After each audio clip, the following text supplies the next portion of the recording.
Over the past few weeks, I have been using the internet to teach myself how to French braid my hair.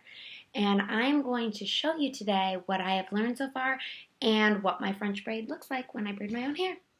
Alright, I am doing a double French braid where instead of doing one down the back, I do two, one on each side of my head.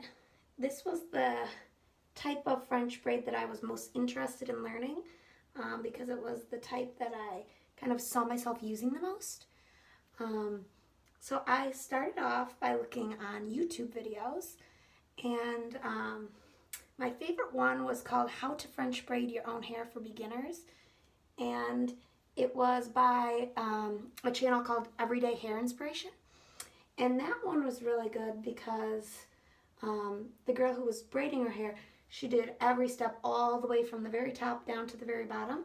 So I could really see what she was doing and I could copy it.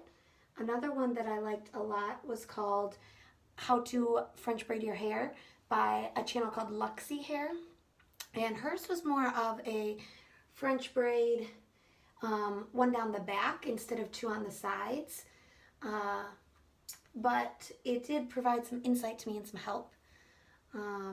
My first couple attempts at French braiding my hair did not go as well as I had hoped. So I went to some help forums, Reddit. I checked out the hashtag French Braid on Twitter, and they all were helpful in different ways. Some provided pictures, some provided advice from people saying you need to practice more or try it with wet hair, different things like that.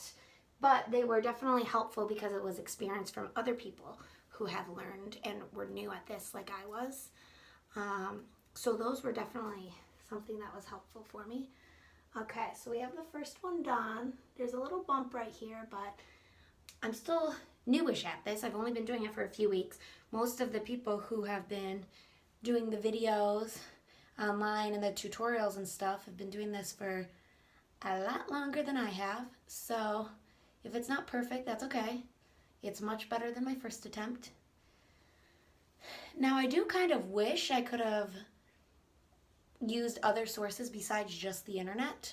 I've always had my one sister French braid my hair, and it would have been nice to have asked her in person, like, what do you do when this happens, or how did you learn, you know, like little things like that I could have gotten advice from her on.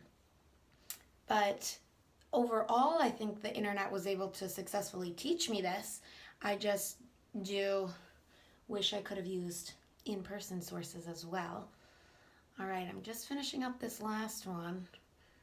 We're getting down to the end part, which is much easier than the top part because I always knew how to regular braid or traditional braid, but the French, which is mostly the top part of these braids, is what was new to me and what was a little trickier. And I'm still practicing, still doing it as often as I can. Practicing with wet hair is very helpful to kind of get the finger work easier. But right now my hair's dry, so it's not as easy as with the wet hair, but this is how I'd prefer to wear it. So, all right. Okay. We've got the two French braids done. And there you have it. Overall, I'm very happy with my French braid progress, and even these ones that I did just right now today, I would totally go into public wearing these, and I feel confident in my braiding skills now thanks to this project and the research that I did.